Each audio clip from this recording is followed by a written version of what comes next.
Қайырлы күн қыздар, сіздермен бірге мен Жаңылсын.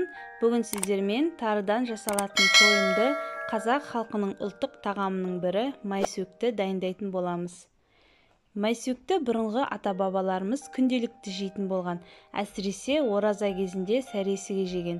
Осының арқасында олар тоқ жүрген. Дәруменге бай, оңай әрі тез жасалатын тағамды бірге дайындайық. Ең алдымен бізге тары керек болады, шекер, май немесе қаймақ және ыссы сүт. Мен ауылда тұратын болғандықтан, қыздар, бұл жерде тары, қаймақ, сүт, табиғи өнімдер. Дүкеннің сүтін, майын пайдалануға болады. Ең алдымен тарыны 3-4 қайтара жуып аласыздар. Содан кейін ыссы сүтімізді құямыз. Тәттіні жақсы көретін болсаңыз, өз қалауыңызша молырақ қосуға болады.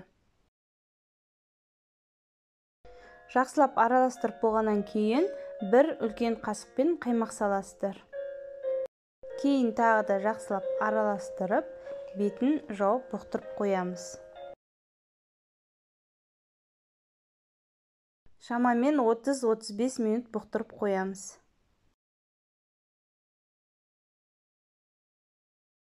Көріп тұрғандарыңыздай, осы 30 минуттың ішінде тары өзінің бойына жаңағы ыстық сүтті, қаймақты, шекерді сіңіріп, көлемі үлкейіп, жұмсарады.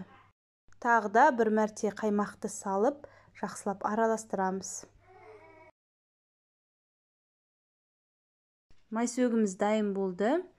Кесенің көмегімен осылай әдемі форма етіп дастарханға қоюға болады.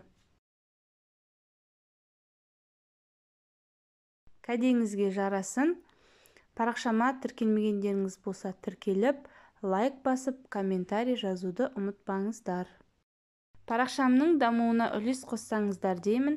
Видеоны соңына дейін қарағандарыңыз үшін рахмет.